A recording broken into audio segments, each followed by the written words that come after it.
to Stories from the Shadows. I'm Mardell. Here is part 2 of The Curse of the Catafalques by F. Antsey.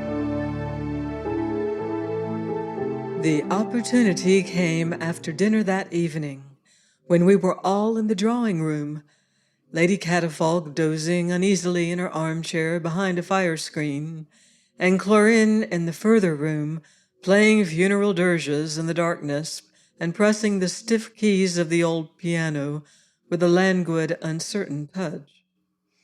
Drawing a chair up to Sir Paul's, I began to broach the subject, calmly and temperately. "I find," I said, "that we have not quite understood one another over this affair in the Grey Chamber. When I agreed to an appointment there, I thought— well, it doesn't matter what I thought. I was a little too premature. What I want to say now is that while I have no objection to you, as Chlorine's father, asking me any questions in reason about myself, I feel a delicacy in discussing my private affairs with a perfect stranger." His burning eyes looked me through and through. "I don't understand," he said. "Tell me what you are talking about." I began all over again, telling him exactly what I felt about solicitors and settlements. "Are you well?" he asked sternly. "What have I ever said about settlements or solicitors?" I saw that I was wrong again, and could only stammer something to the effect that a remark of Chlorine's had given me this impression. "What could she have said to convey such an idea passes my comprehension," he said gravely. "But she knows nothing. She's a mere child. I have felt from the first, my boy, that your aunt's intention was to benefit you quite as much as my own daughter.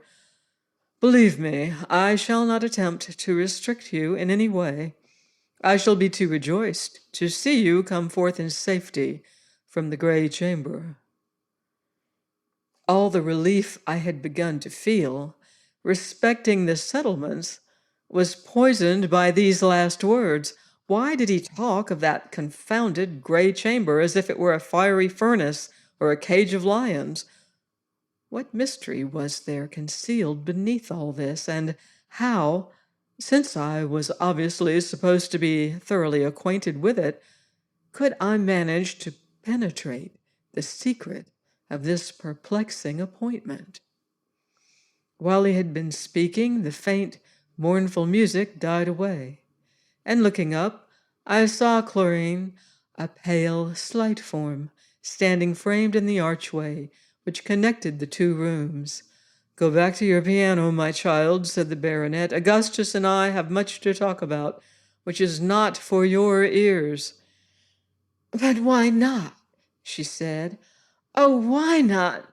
Papa, dearest mother, Augustus, I can bear it no longer. I have often felt of late that we are living this strange life under the shadow of some fearful thing which would chase all cheerfulness from any home. More than this I did not seek to know. I dared not ask. But now, when I know that Augustus, whom I love with my whole heart, must shortly face this ghastly presence, you cannot wonder if I seek to learn the real extent of the danger that awaits him. Tell me all. I can bear the worst, for it cannot be more horrible than my own fears." Lady Catafalque had roused herself and was wringing her long mittened hands and moaning feebly. "Paul," she said, "you must not tell her. It will kill her. She's not strong." Her husband seemed undecided, and I myself began to feel exquisitely uncomfortable. Chlorine's words pointed to something infinitely more terrible than a mere solicitor. "Poor girl," said Sir Paul at last. "It was for your own good that the whole truth has thus been concealed from you. But now, perhaps, the time has come when the truest kindness will be to reveal all. What do you say, Augustus?" "I agree with you," I replied faintly. "She ought to be told." Precisely, he said. Break it to her, then, the nature of the ordeal which lies before you. It was the very thing which I wanted to be broken to me. I would have given the world to know all about it myself, and so I stared at his gloomy old face with eyes that must have betrayed my helpless dismay. At last I saved myself by suggesting that such a story would come less harshly from a parent's lips. Well, so be it, he said. Chlorine, compose yourself, dearest one. Sit down there, and summon up all your fortitude to hear what I am about to tell you. You must know, then, I think you had better let your mother give you a cup of tea before I begin. It will steady your nerves. During the delay which followed, for Sir Paul did not consider his daughter sufficiently fortified until she had taken at least 3 cups, I suffered tortures of suspense which I dared not betray. They never thought of offering me any tea, though the merest observer might have noticed how very badly I wanted it. At last the baronet was satisfied, and not without a sort of gloomy enjoyment and a proud relish of the distinction implied in his exceptional affliction, he began his weird and almost incredible tale. It is now, said he, some centuries since our ill-fated house was first afflicted with the family curse which still attends it. A certain Humphrey de Catafalques, by his acquaintance with the black art, as it was said, had procured the services of a species of familiar, a dread and supernatural being. For some reason he had conceived a bitter enmity towards his nearest relations, whom he hated with a virulence that not even death could soften. For by a refinement of malice he bequeathed this baleful thing to his descendants forever as an inalienable heirloom, and to this day it follows the title. And the head of the family for the time being is bound to provide it with a secret apartment under his own roof. But that is not the worst. As each member of our house succeeds to the ancestral rank and honors, he must seek an interview with the curse, as it has been styled for generations, and in that interview it is decided whether the spell is to be broken and the curse depart from us forever, or whether it is to continue its blighting influence and hold yet another life in miserable thraldom. And are you one of its thralls, then, Papa? Faltered Chlorine. I am indeed, he said. I failed to quell it, as every catafalque, however brave and resolute, has failed yet. It checks all my accounts, and woe to me if that cold, withering eye discovers the slightest error, even in the pence column. I could not describe the extent of my bondage to you, my daughter, or the humiliation of having to go and tremble monthly before that awful presence. Not even yet, old as I am, have I grown quite accustomed to it. Never in my wildest imaginings had I anticipated anything 1/4 so dreadful as this. But still I clung to the hope that it was impossible to bring me into the affair. But Sir Paul, I said, Sir Paul, you mustn't stop there or you'll alarm Chlorine more than there's any need to do. Don't you see, she's got some idea into her head that I have to go through much the same sort of thing. Just explain that to her. I'm not a catafalque, Chlorine, so it can't interfere with me. That is so, isn't it, Sir Paul? Good heavens, sir, don't torture her like this, I cried as he was silent. Speak out. You mean well, Augustus, he said, but the time for deceiving her has gone by. She must know the worst. Yes, my poor child, he continued to Chlorine, whose eyes were wide with terror, though I fancy mine were even wider. Unhappily, through our beloved Augustus, is not a catafalque himself. He has of his own free will brought himself within the influence of the curse.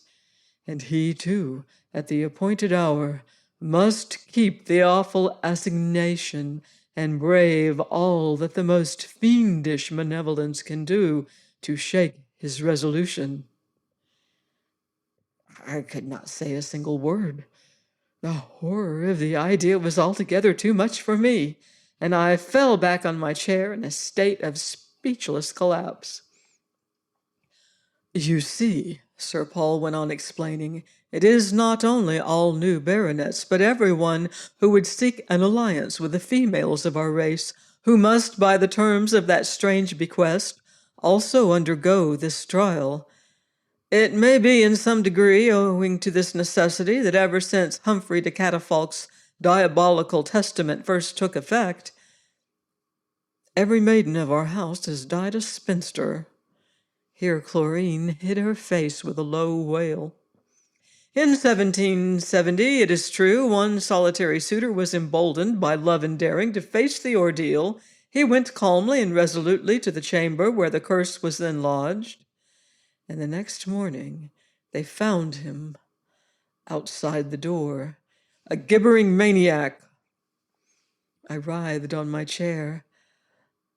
Augustus, cried Chlorine wildly, promise me you will not permit the curse to turn you into a gibbering maniac. I think if I saw you gibber, I should die. I was on the verge of gibbering then. I dared not trust myself to speak. Nay, Chlorine, said Sir Paul more cheerfully, there is no cause for alarm. All has been made smooth for Augustus. I began to brighten a little at this. His Aunt Petronia had made a special study of the old-world science of incantation, and had undoubtedly succeeded at last in discovering the master word, which, employed according to her directions, would almost certainly break the unhallowed spell. In her compassionate attachment to us, she formed the design of persuading a youth of blameless life and antecedents to present himself as our champion, and the report she had been given of our dear Augustus' irreproachable character led her to select him as a likely instrument, and her confidence in his generosity and courage was indeed well-founded, for he responded at once to the appeal of his departed aunt, and with her instructions for his safeguard, and the consciousness of his virtue as an additional protection, there is hope, my child, strong hope that, though the struggle may be a long and bitter one, yet Augustus will emerge a victor. I saw very little ground for expecting to emerge as anything of the kind, or for that matter to emerge at all except in installments, for the master word which was to abash the demon was probably inside the packet of instructions, and that was certainly somewhere at the bottom of the sea outside Melbourne, fathoms below the surface. I could bear no more. It's simply astonishing to me, I said, that in the 19th century, hardly 6 miles from Charing Cross, you can calmly allow this hideous curse, or whatever you call it, to have things all its own way like this. What can I do, Augustus? He asked helplessly. Do? Anything, I retorted wildly, for I scarcely knew what I said. Take it out for an airing. It must want an airing by this time. Take it out and lose it, or get both the archbishops to step in and lay it for you. Sell the house, and make the purchaser take it at a valuation with the other fixtures. I certainly would not live under the same roof with it. And I want you to understand one thing. I was never told all this. I have been kept in the dark about it. Of course I knew there was some kind of curse in the family, but I never dreamed of anything so bad as this. And I never had any intention of being boxed up alone with it either. I shall not go near the Grey Chamber. Not go near it? They all cried aghast. Not on any account, I said, for I felt firmer and easier now that I had taken up this position.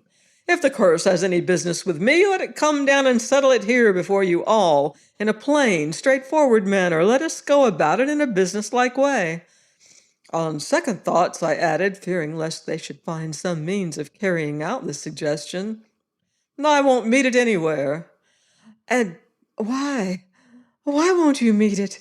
They asked breathlessly. Because, I explained desperately, because I'm a materialist. I had not been previously aware that I had any decided opinions on the question, but I could not stay then to consider the point. How can I have any dealings with a preposterous, supernatural something which my reason forbids me to believe in? You see my difficulty. It would be inconsistent to begin with, and extremely painful to both sides. No more of this ribaldry, said Sir Paul sternly. It may be terribly remembered against you when the hour comes. Keep a guard over your tongue for all our sakes, and more especially for your own. Recollect that the curse knows all that passes beneath this roof, and do not forget, too, that you are pledged, irrevocably pledged. You must confront the curse. Only a short hour ago, and I had counted Chlorine's fortune, and Chlorine is virtually mine. And now I saw my golden dreams roughly shattered forever. And oh, what a wrench it was to tear myself from them! What it cost me to speak the words that barred my paradise to me forever! But if I wished to avoid confronting the curse, and I did wish this very much, I had no other course. I had no right to pledge myself, I said with quivering lips, under the circumstances. Why not? They demanded again. What circumstances? Well, in the first place, I assured them earnestly, I'm a base impostor. I am indeed. I'm not Augustus McFadden at all. My real name is of no consequence, but it's a prettier one than that. As for McFadden, he, I regret to say, is now no more.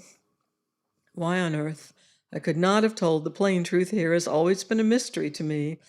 I suppose I had been lying so long that it was difficult to break myself of this occasionally inconvenient trick at so short a notice, but I certainly mixed things up to a hopeless extent. Yes, I continued mournfully, McFadden is dead. I will tell you how he died, if you would care to know. During his voyage here, he fell overboard and was almost instantly appropriated by a gigantic shark. When, as I happened to be present, I enjoyed the melancholy privilege of seeing him pass away. For one brief moment I beheld him between the jaws of the creature, so pale, but so composed. I refer to McFadden, you understand, not the shark. He threw just one glance up at me, and with a smile, the sad sweetness of which I shall never forget.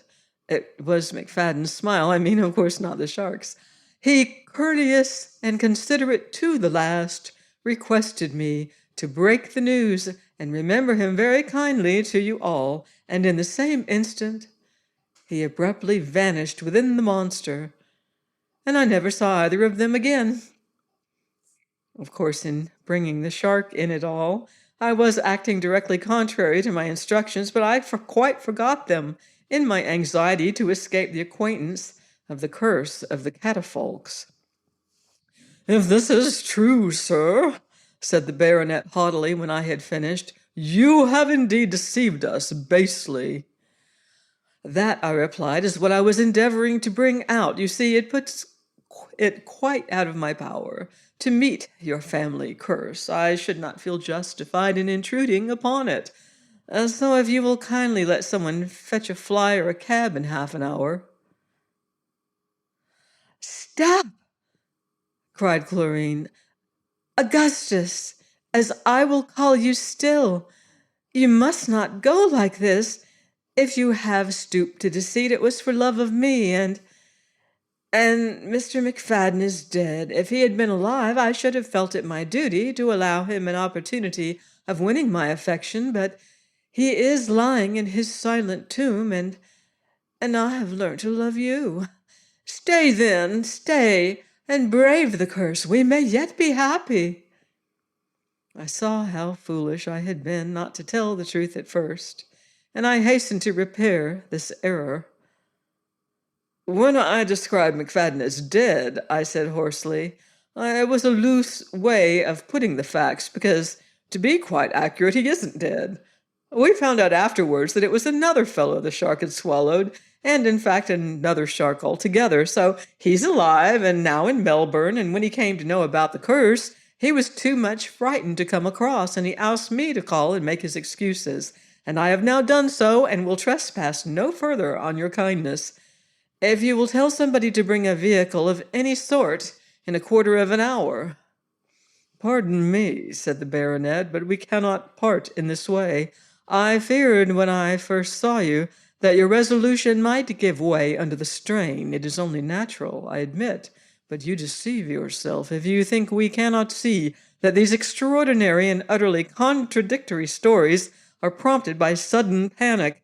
I quite understand it, Augustus. I cannot blame you, but to allow you to withdraw now would be worse than weakness on my part.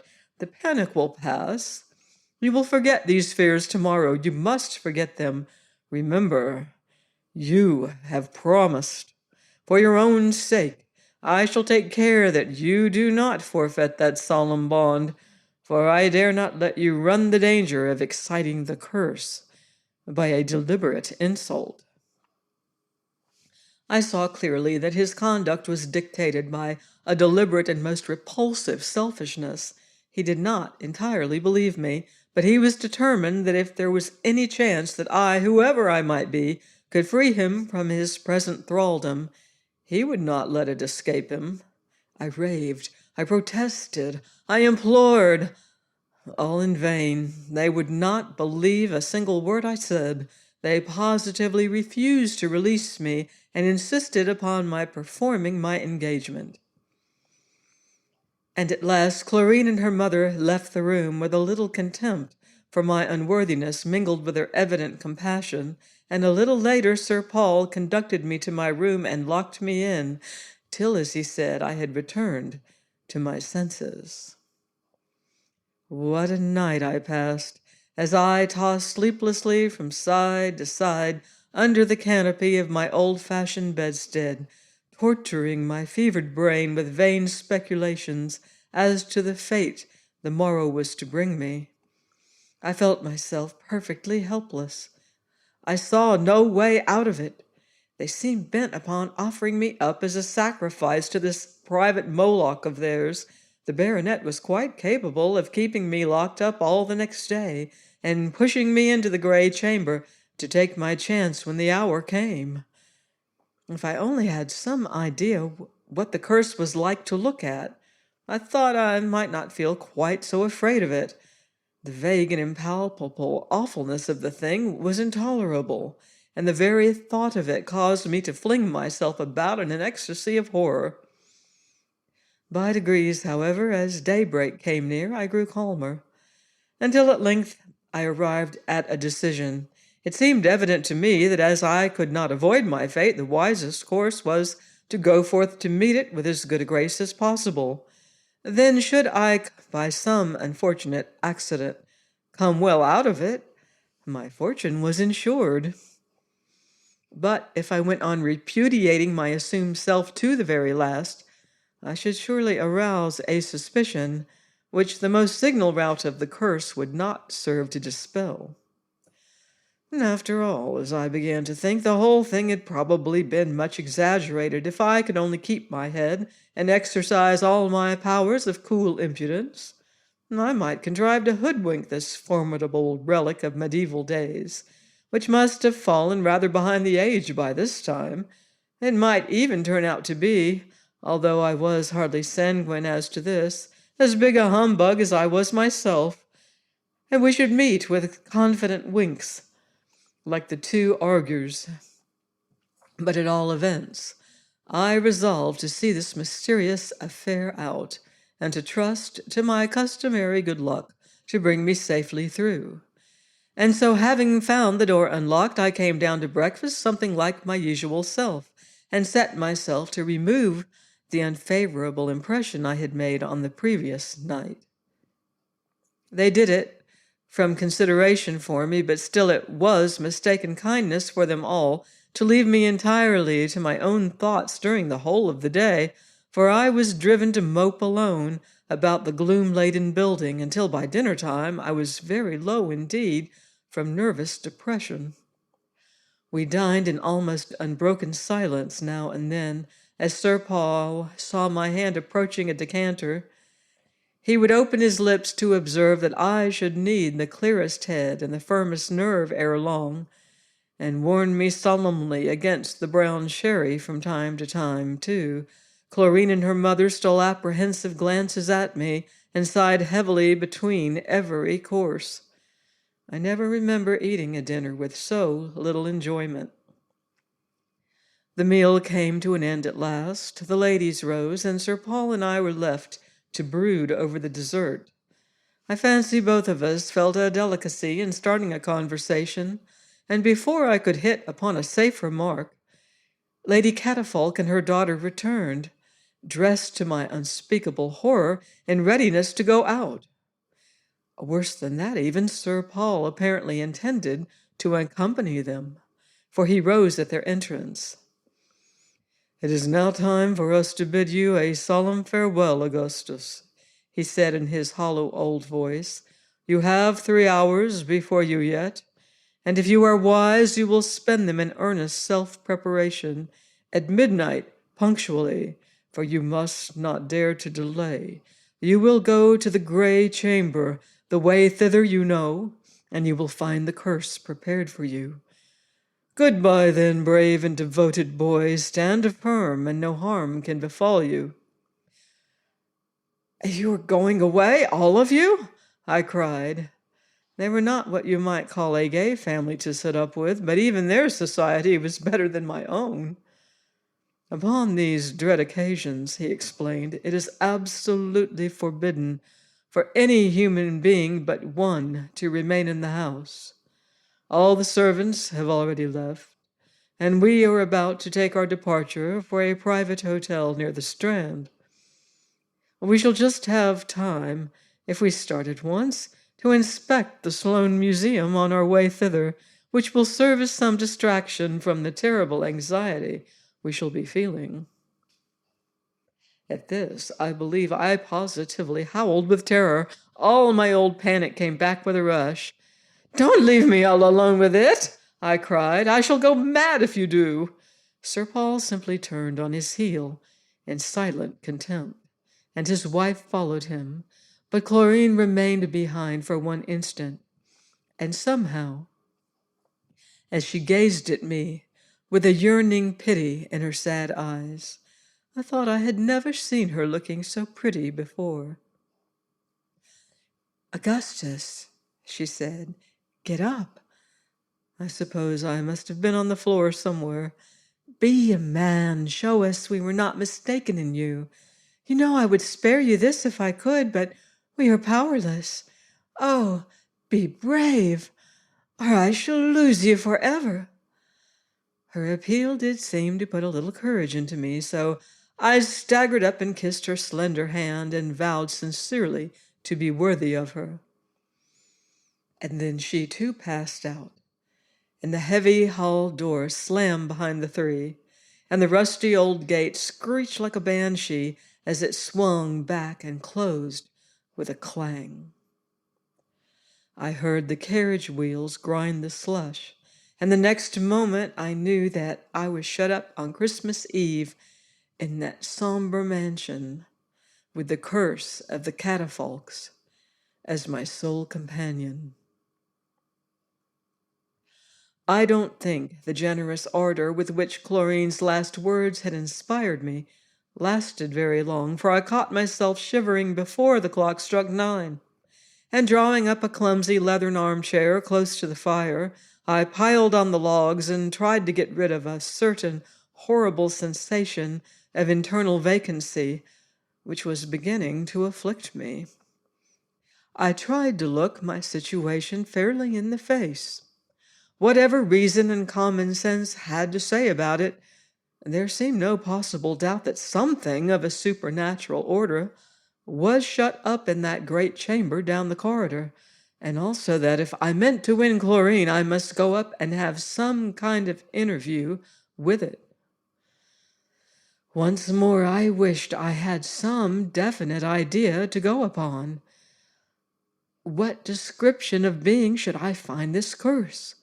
Would it be aggressively ugly like the bogey of my infancy, or should I see a lank and unsubstantial shape, draped in clinging black, with nothing visible beneath it but a pair of burning hollow eyes and one long, pale, bony hand?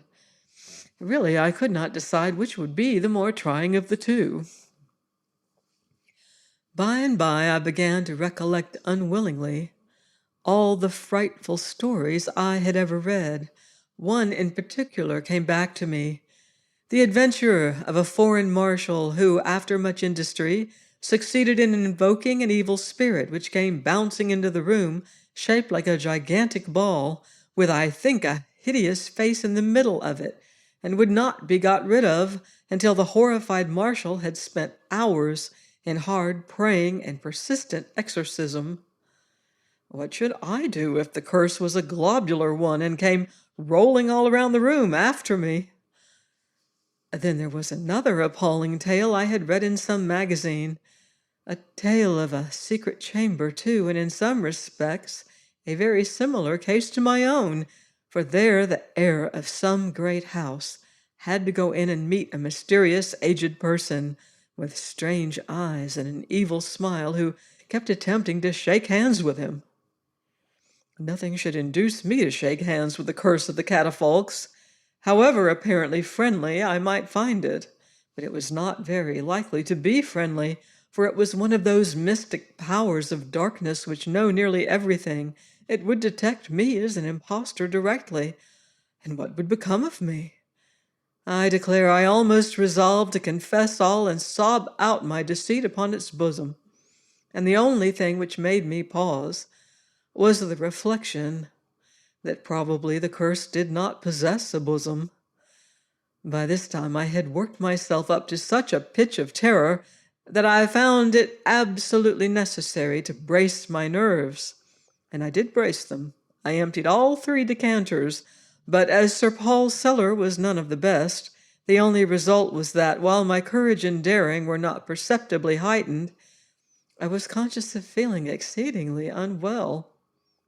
Tobacco, no doubt, would have calmed and soothed me, but I did not dare to smoke, for the curse, being old-fashioned, might object to the smell of it, and I was anxious to avoid exciting its prejudices unnecessarily. And so I simply sat in my chair and shook. Every now and then I heard steps on the frosty path outside. Sometimes a rapid tread, as of some happy person bound to scenes of Christmas revelry, and little dreaming of the miserable wretch he was passing, and sometimes the slow, creaking tramp of the Fulham policeman on his beat. What if I called him in and gave the curse into custody, either for putting me in bodily fear, as it was undeniably doing, or for being found on the premises under suspicious circumstances?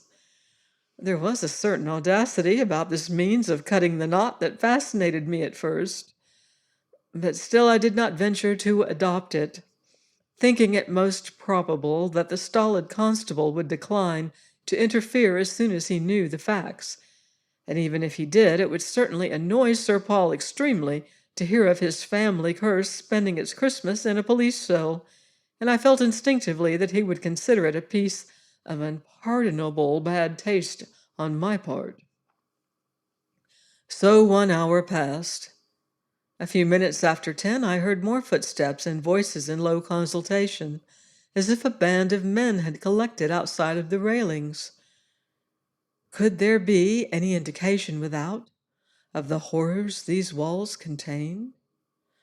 But no, the gaunt house front kept its secret too well.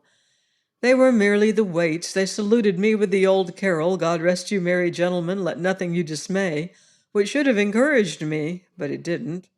And they followed that up by a wheezy but pathetic rendering of the mistletoe bough. For a time I did not object to them. While they were scraping and blowing outside, I felt less abandoned and cut off from human help. And then they might arouse softer sentiments in the curse upstairs by their seasonable strains.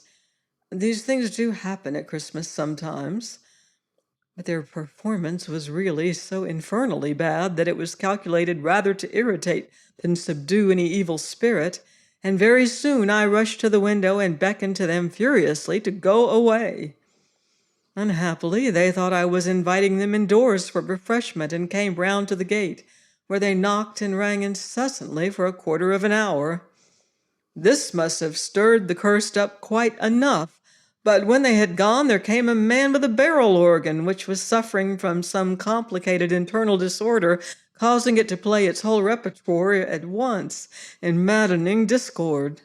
Even the grinder himself seemed dimly aware that his instrument was not doing itself justice, for he would stop occasionally as if to ponder or examine it. But he was evidently a sanguine person and had hopes of bringing it round by a little perseverance. So as Parson's Green was well suited by its quiet for this mode of treatment, he remained there till he must have reduced the curse to a rampant and rabid condition. He went at last. And then the silence that followed began, to my excited fancy, for I certainly saw nothing, to be invaded by strange sounds that echoed about the old house. I heard sharp reports from the furniture, sighing moans from the draughty passages, doors opening and shutting, and worse still, stealthy, padding footsteps, both above and in the ghostly hall outside. I sat there in an ice-cold perspiration until my nerves required more bracing, to effect which I had recourse to the spirit case. After a short time, my fears began to melt away rapidly. What a ridiculous bugbear I was making of this thing, after all! Was I not too hasty in setting it down as ugly and hostile before I had seen it? How did I know it was anything which deserved my horror? Here a gush of sentiment came over me at the thought that it might be that for long centuries the poor course had been cruelly misunderstood, that it might be a blessing in disguise. I was so affected by the thought that I resolved to go up at once and wish it a Merry Christmas through the keyhole, just to show that I came in no unfriendly spirit. But would not that seem as if I was afraid of it? I scorn the idea of being afraid. Why, for 2 straws, I would go straight in and pull its nose for it, if it had a nose. I went out with this object, not very steadily, but before I had reached the top of the dim and misty staircase, I had given up all ideas of defiance, and merely intended to go as far as the corridor by way of a preliminary canter.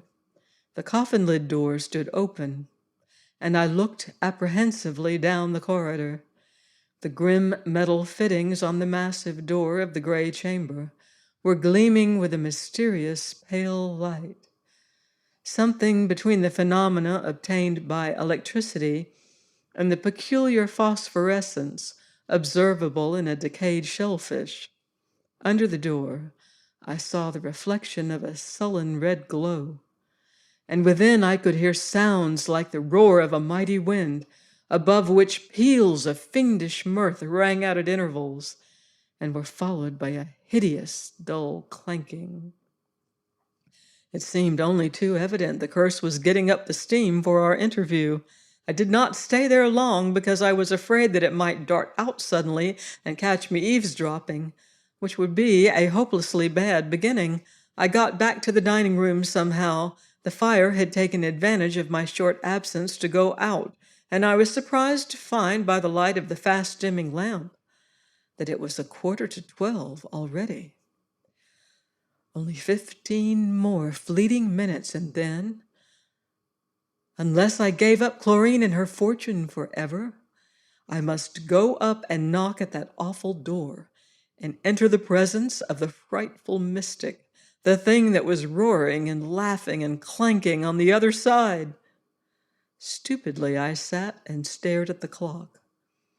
In 5 minutes now I should be beginning my desperate duel with one of the powers of darkness, a thought which gave me sickening qualms.